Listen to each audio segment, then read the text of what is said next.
All right, everyone. Today is Monday. Supposedly, we're getting snow later in the week. So that's something maybe we can be happy or not about. Maybe not. But Sean, we had that little snow, what song was in my head and it didn't leave? What was that? Oh, from Frozen. Do you want to build a snowman? So, all right, everyone, please confirm. All right, court is calling 2024 CR 011671, State of Texas versus Jamal Ricardo Fisher. If I could have parties announced for the record for the state. For the state of Texas. Defense. Attorney Albert Osfello for Mr. Fisher. And are you Mr. Fisher? Yes, ma'am. You're charged with injury to the elderly or disabled with intentional bodily injury. That's a third-degree felony. Range of punishment is anywhere from 2 to 10 years in prison and up to a $10,000 fine. Did you understand? Yes, ma'am. If you have a plea bargain agreement with the state, the court does not have to follow your plea. If for any reason the court does not follow your plea and gives you more than you bargained for, the fact that you entered a plea will not be used against you, and you will be allowed to withdraw your plea. Did you understand? Yes, ma'am. According to the plea, the state is proceeding on count 2. There's a $1,500 fine. State recommends deferred adjudication. There's an affirmative finding of family violence. There's to be no contact with the complainant and a mental health evaluation. Did you understand that to be the plea? Yes, ma'am. Defense, is that the plea? It is, Your Honor. State, is that the plea? Are you proceeding with sentencing? We are, Your Honor. Anything you wish to say on behalf of your client? We're asking that you follow the plea bargain agreement, Your Honor. My client's been in custody since the offense date back in August of 2024. He's had an opportunity to think about, why he's here today and actually accept responsibility. He understands that if granted the application for probation, how daunting that it may be, but in speaking to him, he's ready to move on with his life and make a difference. He understands what he did was wrong. And I believe he has something to tell you, Judge. If he can. Oh, if you have something you wish to tell me, I'll place you under oath. I'm sure. All right, can you raise your right hand? Do you solemnly swear or affirm the testimony you give will be the truth and nothing but the truth, so help you God? Yes, ma'am. All right, you can lower your hand, state your name for the record. My name is Jamal Ricardo Fisher. All right, what do you wish to say? Miss Boyd, I can tell, even taking the glasses off, I'm nearsighted. Both of you and I have these little scars right here from our glasses. And I was listening to you earlier. Without my glasses on, I can barely see you. 6 months ago, on August 26th, I reacted to what I felt had been 2 years of a nightmare. I have lived with my parents for 38 years, and they're the best things that have ever happened to me. I couldn't see the forest through the trees because what was happening to me had never happened before in my life. That day, I reacted in a horrible way towards my father because I lost my cool and I lost my power.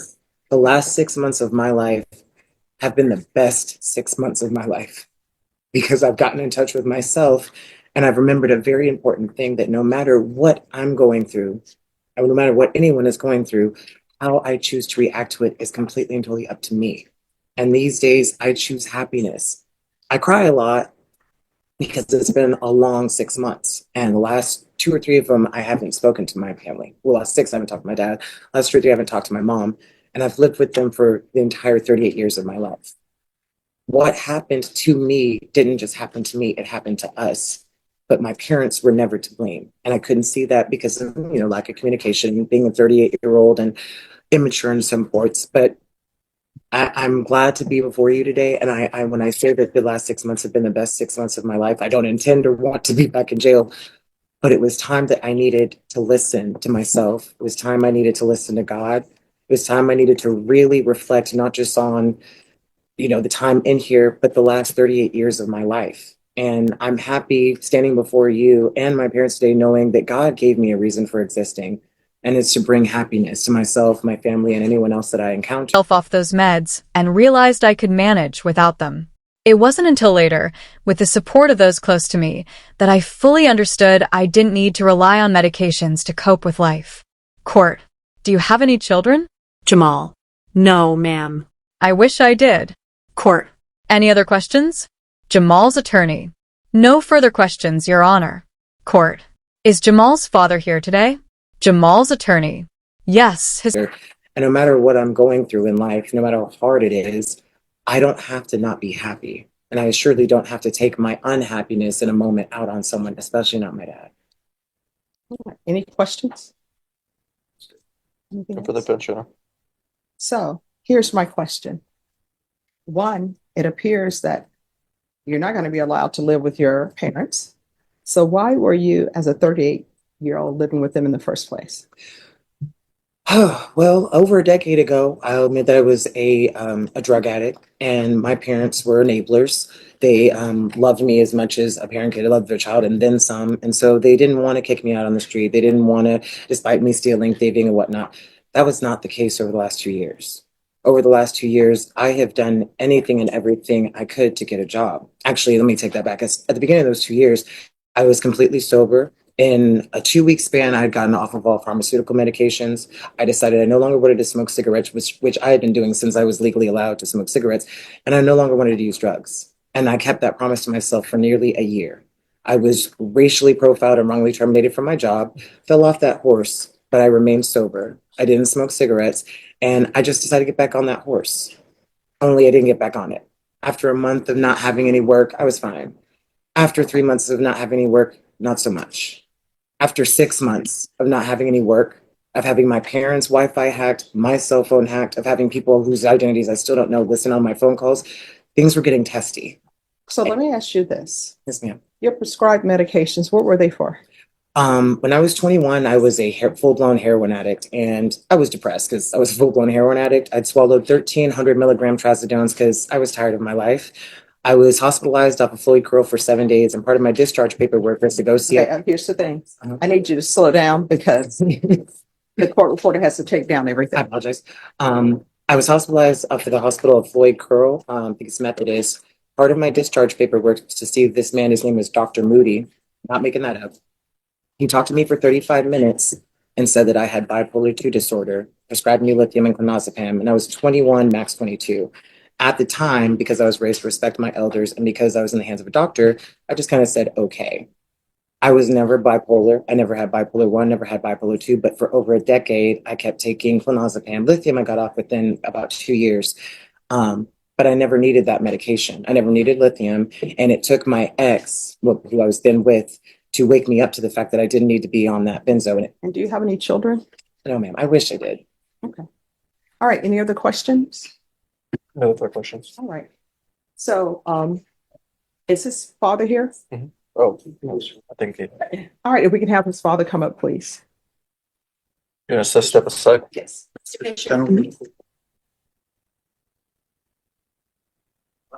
So, could you raise your right hand for me, please? Yes, ma'am. You solemnly swear or affirm the testimony you give will be the truth and nothing but the truth, so help you God? Yes, ma'am. All right, you can lower your hand and state your name for the record. James Henry Fisher. All right. So, both parties have agreed for your son to have probation. Yes, ma'am. And part of my job is to put in place conditions that will help him be rehabilitated and help him with whatever issues he may have. Yes, ma'am. I don't do cookie cutter probations. Everybody doesn't receive the same conditions. So what is it you think he needs? Is there some mental health issues going on here? Yes, ma'am. All right. When he's talking about being diagnosed with bipolar, he was diagnosed, that's true. And when he says his ex convinced him that he wasn't bipolar and he quit taking the medications, mom goes through mood swings. Mhm. And like I said, I'm not a physician, but the physician said he was bipolar. Okay. But a friend or his ex said he wasn't. So he decided to go with what the friend of the ex said. Mhm. And when I said mood swings, it's 1 minute he's happy and up and everything's great. The next minute, the world is crumbling. And then there's an anger part of that. Okay. And my wife and I have been dealing with that most of his adult life. He has a pleasant personality, but like I said, for me, on the 26th of August, Jamal beat me with a metal cane like I was a piece of meat. Mhm. Okay. And broke into the house, did a whole bunch of negative stuff that you all have records for. I never understood why. Today, I don't understand why. Mhm. Okay. But some of the same things that he's saying to you as far as the ex convinces him not to take the medication and him not being on medication. And I'm not a doctor, but like when he was on the medication, it seemed like it was happening. Okay. He has had an issue with maintaining jobs.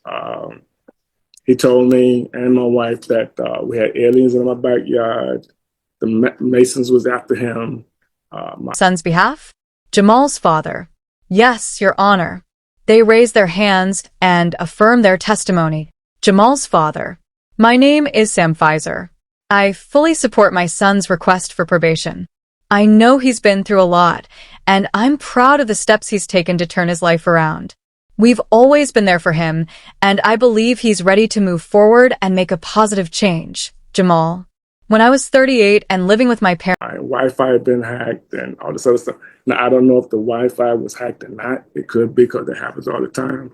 But as far as some of this other stuff, but there's Masonic lodge down from my house. Mhm. He talked about going down there blowing up the lodge. And I'm like, Jamal, those folks aren't messing with you, okay?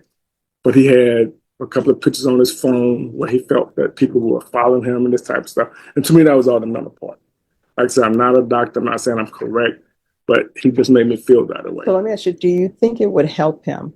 Because they do have placement in a mental facility to make sure that he is on his medications, to make sure he has a case manager. Do you think that's what he needs and that's what would help him? Yes, ma'am. I mean, when I talked to the DA's Mrs. Jones this morning, and she was talking about what could happen, like as far as 2 to 10 years of type of stuff, and I told her that if Jamal went to jail for 10 years, that's still not going to help him because he has mental issues, in my opinion. So my focus is, even though he assaulted me, is he's my son. I love him. I love him till I leave this earth. But he actually needs some help. Okay, and he doesn't understand that or doesn't see that. You can ask my wife; she's here, and we've been dealing with him for 30 years. And So I will tell you what my plan is with Yes, ma'am. conditions Mhm. is to get him help for mental health issues. The question is whether or not you want to have phone contact, but because before he has in-person contact with you outside of court settings, Mhm. I like to start people off slow. right, So are you okay with him speaking to you just by phone or speaking to your wife by phone? he talks to her now. Okay. Okay, so he hasn't talked to me since the 26th of August, and I don't have an issue with that. Okay. All right. So what I can tell you is I'll start off with the contact will only be by phone or either if you all want to do it by Zoom, but there'll be no in-person contact. Mhm. And once a doctor or therapist or probation says to me that it will be safe for him to have in-person contact with his parents, and you all are okay with that, then I'll strongly consider his having in-person contact. Okay. All right. Yes, ma'am. All right. Is there anything else I need to know about your son? Other than that, like I said, I don't know what made him do what he did. His whole adult life or his whole life, we've been trying to just be decent parents. And I got 4 kids. Mhm. And the only time I've been in a courtroom like this was with Jamal. Okay, several years ago, same thing. Okay, so, and that's what I was telling the attorney. I don't know what will help him. I hope this did. I hope this is the last time that I have to come into a courtroom. Well, I will tell you, in my experience, a lot of mental health issues for males happen around the 18-year mark. For females, sometimes it's a little bit later. Sometimes it's mid-20s for females, but usually for males, the mental health issues, if they happen, usually around the 18-year mark. And when I say mental health issues, I don't mean mental health based upon traumatic things that happen. I mean the schizophrenia, the bipolar, that type of thing. All right. Thank you so much. Sure, thank you. All right. This is what the court is going to do. There's a $1,500 fine that will be probated. The court will sentence you to 4 years deferred adjudication. If there's to be regular reporting by Zoom or in person, there's to be regular random UAs. How far did you go in school? I completed trade school for welding, got my combination welder certification, and I also got my CDL. All right, 100 hours of community service restitution. Probation, if he actually uses his CDL, then the court will consider waiving 50 of those hours. There's to be no in-person contact. All right. Probation, let's do a referral to felony drug court and let them know it's for dual diagnosis. And when felony drug court comes to speak to you, you need to let them know about the heroin use. You understand? Yes, ma'am.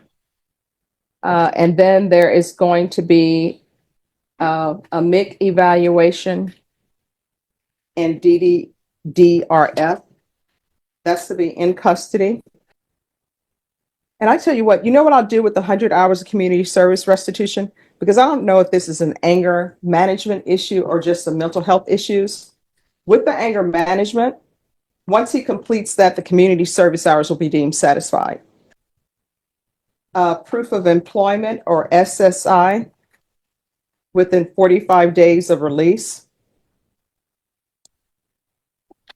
There's to be no employment as a home health care provider or with minors. All right, we can go off the record. You have victim impact? Yes. All right, you may proceed. Just Judge, sorry, one other thing. There is a protective order that was ordered. It's in place for 2 years. So I know the whole contact thing. I just wanted to make sure the All right, court's aware. so the court was unaware of that. Since there's a protective order in place, you need to follow that protective order. Yes, ma'am. So if your mother is included in that protective order, you cannot have contact with her at all. If that's what it says. She's the go-between between me and my dad. Not that I need to talk to my dad, but it was, as far as I know, it was established that I could call and talk to her. All right, you all need to make sure that that's the case because I don't want any violation. Yes, ma'am. So probation, with regards to his condition, I'm sorry, with regards to his conditions, there's to be no contact with the complainant.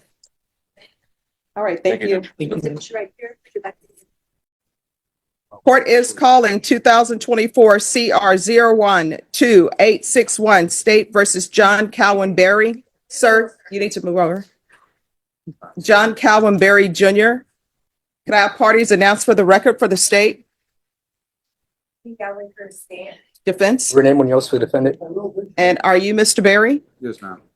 All right, we are here because there is a second and third violation report. The second violation report from pretrial services is that you have not made contact with them and they've tried to make contact with you.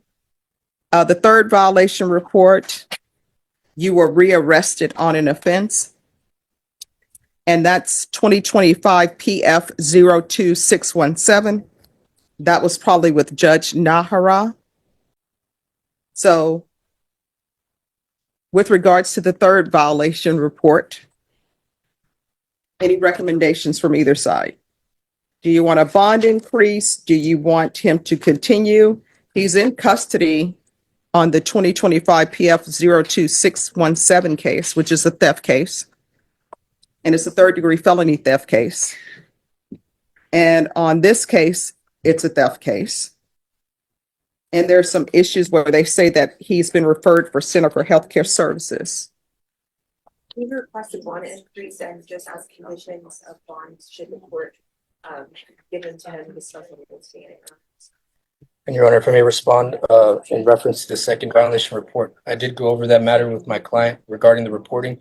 He stated that he was seeing Center for Healthcare and reporting to a case manager that they wanted to reschedule a certain meeting. And he showed up and they weren't there and they counted as a no-show.